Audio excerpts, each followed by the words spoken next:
live trading question and answer session, but absolutely on the live trading day, which is where Scott St. Clair from MarketSmith will be here demonstrating this software as well.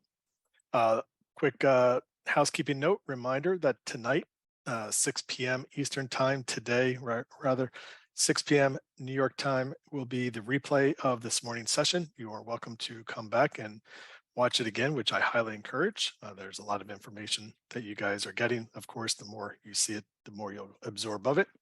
And finally, we are on the last session, A Picture's Worth $1 Million, page 106.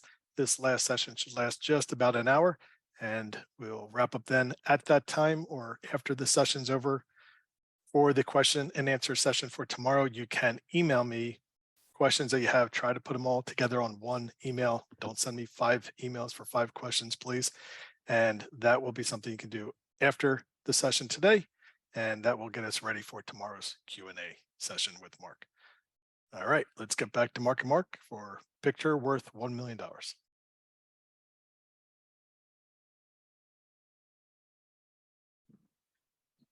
Okay, welcome back, everyone. We're going to just recap real quick here. Categories. We talked about categories and catalysts. We talked about valuation, the trend, the 4 stages of a trend, and we want to be in the stage 2, of course.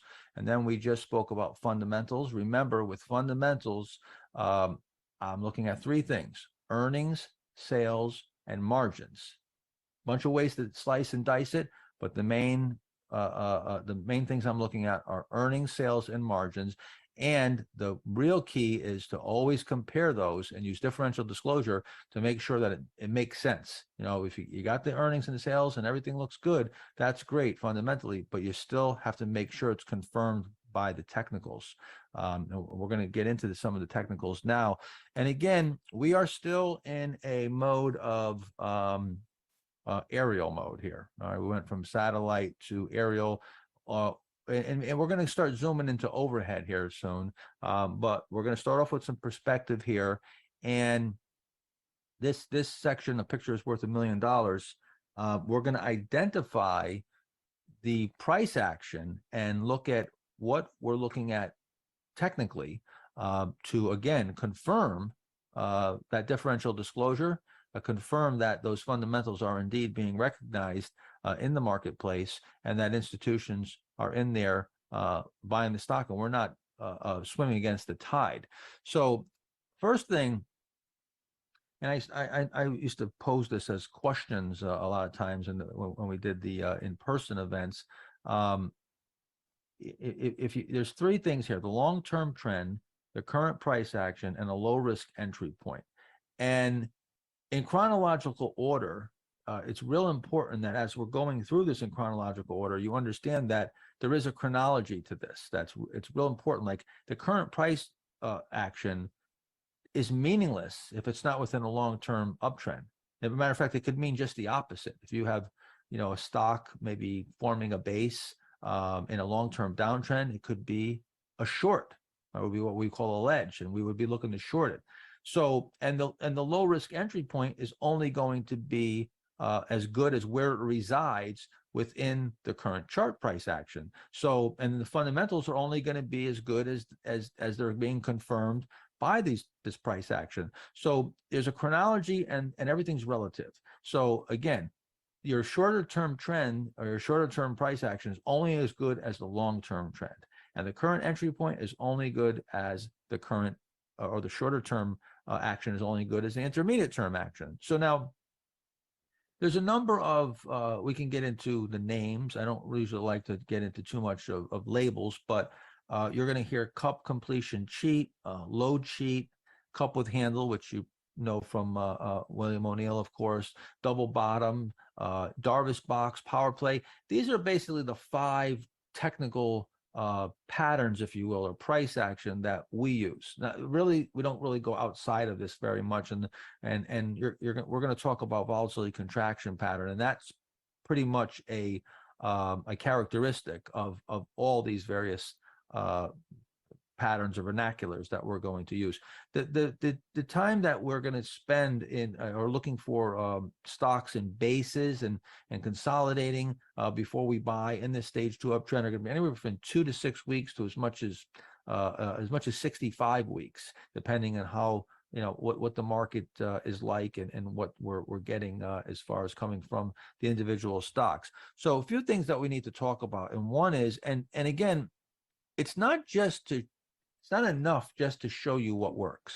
Okay, I can show you what works, and you might not be able to follow it, or you won't have the conviction to stay with it. You may have tough sledding for a little while, and you'll give up on it. The real key here is not only to show you how to do this, but why it works, what is the reasoning behind it, what are the facts, because then you have some real conviction and belief in what you're doing, and that's what will carry you to the finish line. Because a coach's job, whether it's a football coach, basketball coach, any kind of coach, the job of a coach is to teach and to teach how to do things, but the real job of a coach is to create confidence and belief in the team, in the team's process, and in the players themselves, and the people themselves. You have got to believe in what you're doing, and you got to believe in yourself. You can do this. I assure you, you can do just as good as I gave Mark Ritchie this speech 13 years ago, and here he is today. I gave this speech to a lot of people. You can do this. You can do better than me. You can do this better than me. You now have the benefit of me sharing with you from my mountaintop, which now that cuts off a whole lot of work for you, and you can climb a higher mountain. So you can do this. But there's certain things you have to understand, and you need to know why we do what we do, not just what we do. So we buy stocks that are in uptrends. We buy stocks that are trading near new highs, sometimes all-time highs. There's the reason behind that. It's not only because when we go back and we look at the stocks that made the biggest moves, that those were the characteristics they had, but there's a very logical reason. An Amazon cannot go from $50 to $1,200, or a stock goes from $1 to $20. A stock cannot make a gigantic move without making new highs. It's impossible. There's only so much it can go. Even if it had a big decline previous, even if a stock went down 90%, it corrected 90%, well, it would have to go up 900% to get back to to break even. But 900% could be just the beginning of a Cisco Systems or an Amazon or Netflix that went up 80,000%. So it would be the tip of the iceberg, and you're in new high ground. So new highs. And if you go and you take a look here, this chart shows that these little dots that are on the chart, these black dots that you can see, are all strung together. And this is something too I want you to talk about, Mark, how this comes in bunches. You always talk about bunches. It's a good time. This is perfectly illustrating how these moves come in bunches. And I know you relate that to the stock setups, but I think here we can also relate it to the new highs. You can see that all the action, all the gain is happening in new high ground. And the other time you're moving sideways. Remember, again, we're going to go back to the beginning. You're either losing time, right? Losing value, or both, or gaining value. So when you see there's no dots, everywhere where there's no dots, you're losing time or value.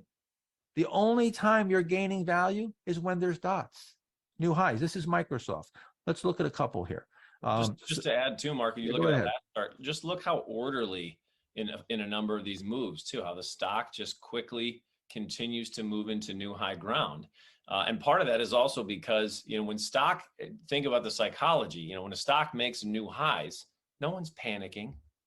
No one, no one is screaming sell, or this is why, these stocks, and when they get, especially when you combine this with, it's in the stage 2 and in its earnings cycle, it methodically has a way of continuing to make new highs. I look at this chart and I go, if you just bought every new all-time high with a tight stop, in this stock, it's a winning proposition, because you only have to catch a few of these really nice runs and cut your losses quickly, and you can make an awful lot of money. And that's the power of these stocks. When you're going to hear us talk about tennis balls and eggs, and stocks that quickly get into new high ground are the ones telling you that those are the ones you want to stay with and want to keep a position in.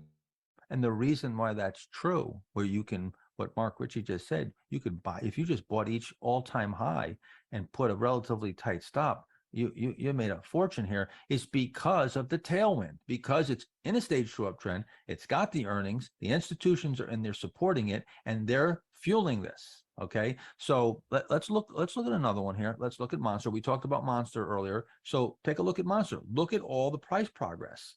It looks very similar, right? It could be Microsoft. All the price progress has black dots, and all the time where you're losing time or value has got no dots. So again, to make that big move, the stock has to go to new highs and all-time highs. It has to make all-time highs.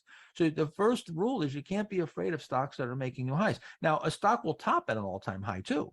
Obviously, somewhere along the line, it makes its last high before it makes a big decline. That's another conversation. All right, we're going to have that later in selling. But a stock cannot make a big move. Now, earlier I said, well, the stock went down, 90%, 900% would be a big move, right? And that would bring you back to break even. So, but again, Yahoo went up. When I bought Yahoo, from the point that I bought it, went up 8,000% in just a couple of years. And this is showing 4,300% of it coming from right where I was buying it. I was actually buying it right here in 97.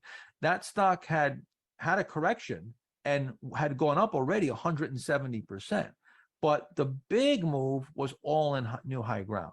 And I actually bought it here. I bought it coming out here. I bought it over here. I bought it coming out here. I bought the stock a whole bunch of times along the way. And I want to make the point too, Mark, that often, some people think, oh, well, if it's this obvious, why doesn't, lots of people do it? Most people do not buy stocks that are making new all-time highs. In fact, they have a problem. They want to buy stocks that are making new lows or stuff that's pulling back.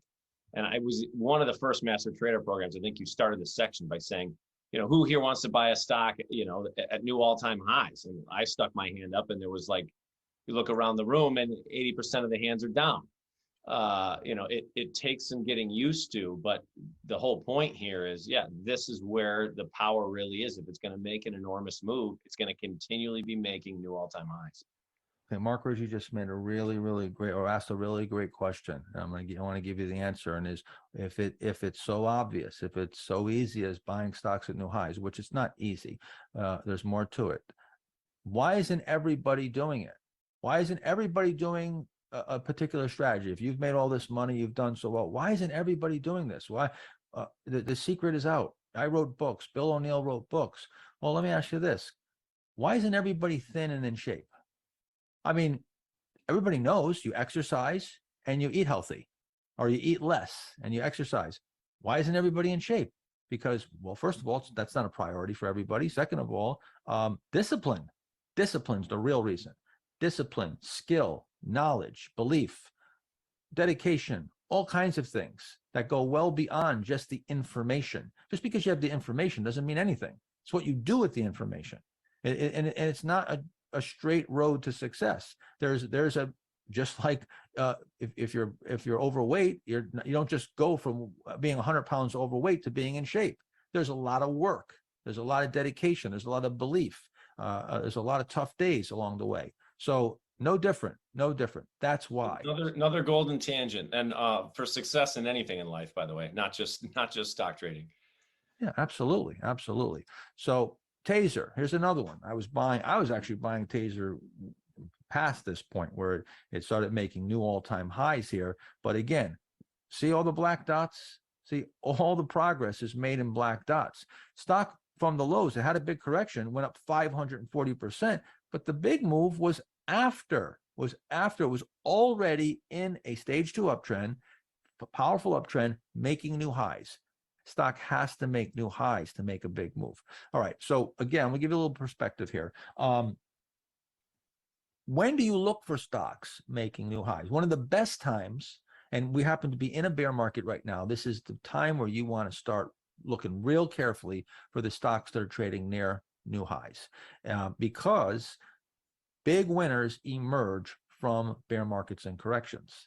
Now, so where do you start looking? How do you know? How do you know when to start looking for these? Well, once you have a correction, you start looking for the stocks that are acting the best, and the market may not bottom. It may not even bottom yet. When you go back to, and I'm going to show you some examples here. You go back to 1990, you go to these various times where we had bear markets, and we came out of those bear markets. I was buying names sometimes that were making new highs and in a stage 2 uptrend, while the market was in a stage 4 downtrend and making new lows and hadn't even made their final lows yet, where sometimes they were a months later before the market even started moving up very well. And I'm going to show those examples here, but there's 3 places that we're around when you're bottoming. And the reason why I'm going to talk about this now is because we happen to be in a bear market right now.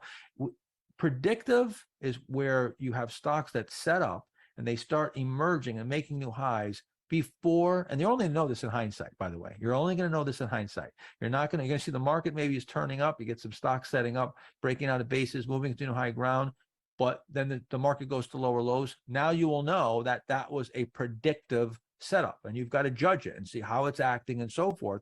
It might not act very well, and the market goes to lower lows. It may. That's a predictive setup. Then you have coincident. Coincident setups are ones that happen right off the market low, and when it's the final low before you go from a bear to a bull. And again, you won't know until hindsight. In hindsight, you'll know. Then you have confirming. Confirming is when you've already made the low. The market has either marked itself up a bit or has backed and filled and moved sideways. And those are stocks that start emerging with the market. As the market is in an uptrend, they start to emerge. The answer is that on all these points, you're going to be looking for stocks that are making new highs and holding up the best during a bear market. And you're going to be probably buying stocks along all of these different areas, sometimes more than others. I want to show you how this pans out in real life. Well, first, let's just take a look here. Predictive. So market comes off, stock sets up, starts moving. And I'm talking about setups. I know I'm moving ahead here. I haven't even shown you what a setup is yet. We're going to get to that. Okay, we're going to get to that. Another thing I want to say real quick is we're going to have a Q&A. Okay, it's real important that if you have questions, because we're not allowing questions during the curriculum, you write them down. And I would write them down in the books or a piece of paper, maybe a sticky, put it in, relate it to the chart, because we can go back when we have Q&A. You tell us the page, and we'll go back to that page. We'll bring it up. You ask us the question, and then we'll discuss that chart for everybody to learn. It's very important that with that Q&A section is really important, and that we go back to the specific charts so we have the example to go along with your question and the answer. So predictive would, and we're going to show you real examples here. I'm just going to give you the concept here. Predictive would be you're breaking out of a base before the market makes a low. Coincident would be stocks that come out and start emerging right around the time of the low. And confirming would be with the market after the market has maybe made a low, moved up, and now you've got a lot of stocks start chiming in. Let me show you how this works in real life. So, and this is where you're going to learn how to, and you're going to develop a skill of finding the best names and the names that are having high relative strength, and their relative strength lines are improving, and without even having to look at relative strength numbers or relative strength lines, which doesn't negate the fact that you shouldn't be. You should be, and you can use it for screening. Certainly in MarketSmith, I use screening tools and I put a relative strength cutoff, and that's going to lead me. But you should be able to have this skill to look at a chart and to know if it's performing relatively good to the market and whether it's a stock that should be considered without any tools whatsoever, without any computer tools, just looking at the chart. So the way you do that is you compare the stock to the market. So this is Walmart, and this happens to be a stock that I did not trade because I was actually I was just getting into the market. This is 1982, of course. My first trade was made in, I think it was March, but it was 1983. So this was just before my time. But you could see here, you're in a bear market. And 1982 was a fairly wicked bear market, recession. You're in a bear market, and you start to come off the lows. Now, at this time, you don't know that this is not the real low. With the real low, please stand up is the big, question. When you're in a bear market, you get these bear market rallies, and then you go to lower lows. But Walmart is making a new high. Okay. And as you go to a lower low, you can see that Walmart does not go to a lower low. It just moves sideways some more and stays within this uptrend. See, you're in a stage 4 downtrend in the market and index. This is the Dow Jones, by the way, and the stock is in a stage 2 uptrend. See, so you're already seeing that drastic contrast just in the trend itself. Now in the price action, you're seeing a really drastic contrast where this stock is moving into new high ground. That's telling you that this is a potential market leader with explosive potential. Just like in the very beginning, I showed you Amgen, right? Similar situation where market was in a bear market, Amgen was hitting new highs in an uptrend and went up about, I think, 360% precisely over the next couple of years. Walmart went up 360% in 21 months from here, and then of course went on to be one of the greatest, companies and stocks of all time. Now, mind you, when you go back to Walmart back here, I say some of these companies, and we talk about Home Depot, Walmart, Costco Wholesale, Microsoft. Guess what? When I was buying most of these companies originally, there were small mid-cap names. Walmart was, Sam Walton, who was the founder of Walmart, was literally standing in front of the stores on a soapbox, flagging people into the stores. I mean, this was a small company. It was a discount shop, and it didn't become the Walmart that you know today for some time. Matter of fact, there was days where Walmart traded 10,000 shares a day. People all the time say to me, "How do you trade that stock? It only trades 1 million shares a day, or 300,000, 400,000 shares a day." What are you talking about? That's what are you? Are you Fidelity? You need to go in there and buy 1 million shares? I mean, I'm buying it. The golden nugget right there. That's opportunity. That is massive opportunity. It's opportunity. Absolutely. At the beginning, I've heard many people say this to Mark over the years. They'd much rather buy a stock that trades 1 million shares a day that's not going to go anywhere than take a smaller position in a stock they've never heard of that's going to double or triple in a short period of time. Yeah, the mid-cap names that nobody heard about these. Even Home Depot, Microsoft. When I first started buying Microsoft back in the in 1991s, it was not that many people really knew Microsoft. Even Windows, all these things today that we take for granted. Amazon, Facebook, these FANG stocks that everybody knows now, those are not going to be the leaders of tomorrow. They're going to be new names that are hitting the new highs list, that are outperforming during bear markets, and stocks that have big earnings and the potential for big earnings. Okay, so keep that in mind. Talking about Amazon, this is I bought Amazon originally in 1997, and we'll take a look at that buy point later on. But I bought it another time after we had the big bear market, and we had the top in 2000. When we finally started bottoming, Amazon made a beautiful new uptrend while the market was in a downtrend, and the buy point was right here. This is where I bought the stock right here. But the thing you want to look at here is you see the market is in a downtrend and the stock bottoms here. I actually tweeted recently, I said the best stocks have already bottomed, and you want to start looking for the leaders now. This is the same every single cycle. Every single bear market, the leading stocks will bottom before the market. Almost every leading stock will bottom ahead of the market, and they'll turn into an uptrend before the market does. See, the stock bottoms here, the market bottoms a year later. Yeah, Mark, that's a really good point too. It's not just days usually, it's often months, and in this case, a year prior, this stock was already telling you it was potentially a key leader in the making. Yes, you have tons of lead time. This isn't like you have to be watching every minute of the day and you're going to miss this. There's lots of lead time, especially in corrections and bear markets. This is where what I call you look for the sore thumbs. This is sticking out like a sore thumb, right? You can just see just the contrast between the uptrend and the downtrend. So now the stock is actually moving into a new high here, not an all-time high, but a 52-week high or close to it, right off the bottom. So what is that? That's not predictive, that's coincident, right? So here's a coincident leader emerging coincidentally with the market. Now let's take a look at another one. I'm just going to give you some. Just to point out real quick there too, Mark, ahead. there's also, my eye immediately, if you go forward, yeah, there's a coincident, and then there's a confirming another additional setup in Amazon, about a month later.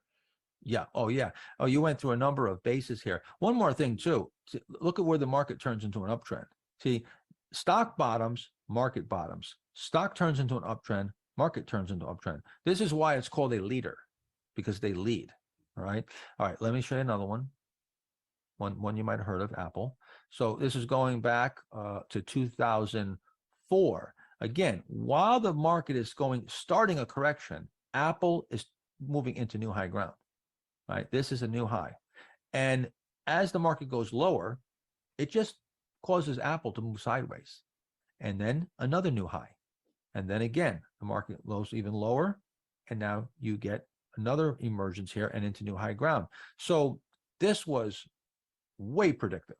I mean, you had multiple times where this was moving out of a base and going to new high ground during a correction in the market.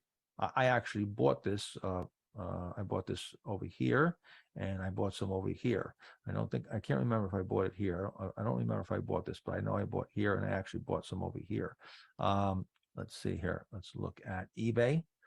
So again, looking at this is a weekly chart. You can see big period of sideways action. If you were look at this stock, just look at the stock by itself, you would miss this improving relative strength, because during this time where the stock's moving sideways, the market's in a brutal correction. It's making new lows. And right off the low here, you see the market bottoms right here. The stock turns up. Stock bottomed way back here. Stock bottomed in 2001. The market didn't bottom until late 2002. 2.5 years later, or however long later, a couple of years later. And then you're emerging here right off the lows.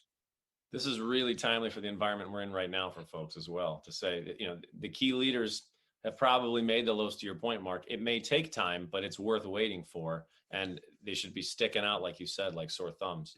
Yes. And we're going to get into what you're going to look for the current chart, the entry point, all that. Remember, we're still overhead view, aerial view. We're going to come closer and closer and closer. We're going to work our way till we get right to the day we're buying, the exact specific things you're going to look for right to the minute.